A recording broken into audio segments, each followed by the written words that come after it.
Good morning and welcome to the Monday Memories Library Program at HBL. Today we are going to talk about the Hondo Air Base, but this topic is so long, so I decided to divide it into two parts. So to start with, we will be talking about where is Hondo Army Airfield. Really, in Hondo? Yes, Hondo Army Airfield is in northwest Hondo of U.S. Highway 90 in Medina County. It is an inactive United States Air Force base. It was active during the World War II and during the early years of the Cold War as a training airfield. It was built after the attack on Pearl Harbor.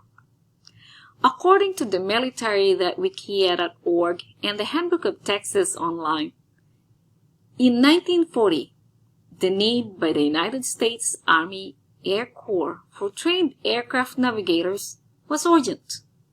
The schools were run by the Pan American Airways in Miami, Florida, and by the Air Corps at Barksville Field, Louisiana, and Kelly Field, Texas. And by the time of the Pearl Harbor attack in December 1942, the number being graduated was not enough. So, in the early 1942, Hondo, Texas applied for a United States Army Air Corps pilot training facility. Citizens acquired guarantees of 400 housing units in less than 2 days. That was quick. The decision by the War Department to build a new training field near Hondo was made quickly, as the land was flat, available, and was blessed with weather that was generally excellent for flying, and this would replace the one in Kelly Field. Authorizations for construction of navigation school arrived from Washington in March 1942. The Henry V. Zachary Company of San Antonio used 3,000 employees to construct more than 600 buildings, numerous streets, utility network, and an air dome with runways, taxiways, and aprons in 89 days. A 330-unit housing project known as Navigation Village sprung up. There were shortages of material and personnel and delays in construction. So the airfield was finally opened in July 1942 as the Hondo Army Airfield and was used by the United States Army Air Forces as training base. The airfield commanded by Colonel G.B. Danny, and it was officially began operations on July 4, 1942.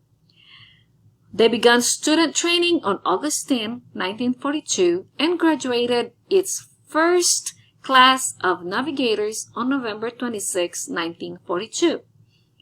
Once in operation, the Navigator School expanded rapidly. The school was the largest United States Air Force navigation school in the world at that time. Guys, in the world. So in November 1943, WASP, or the Women Air Force Service Pilots Squadron, were assigned to Hondo Army Airfield, and there are two notable women pilots who came here.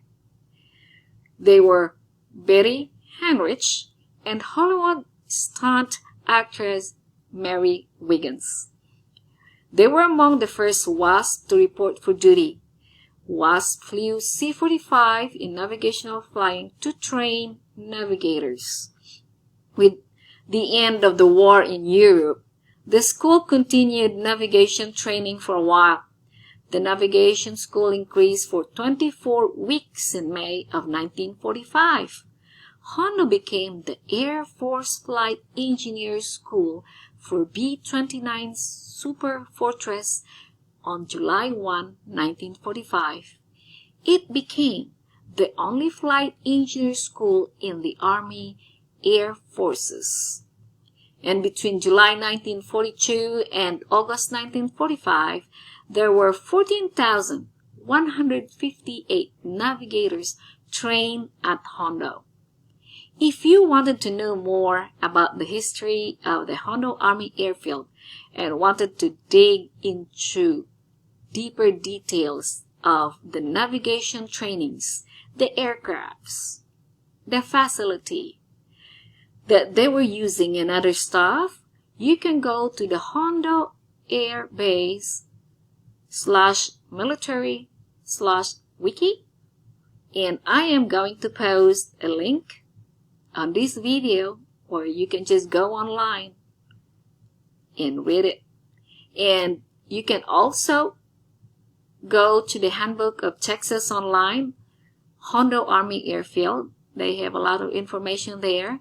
And also the hondo-tex.org/library resources, the portal of Texas, where you can go and read the newspapers that we have, starting way before 1942. But there's a lot of stuff there when the Hondo Army Airfield was here. Or you can visit Hondo Public Library to browse our military airfield collections.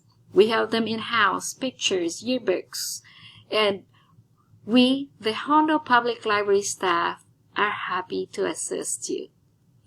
So next week, we'll be talking more about the Hondo Airfield, closure, and current uses. See you next week on our Monday Memories at HPL.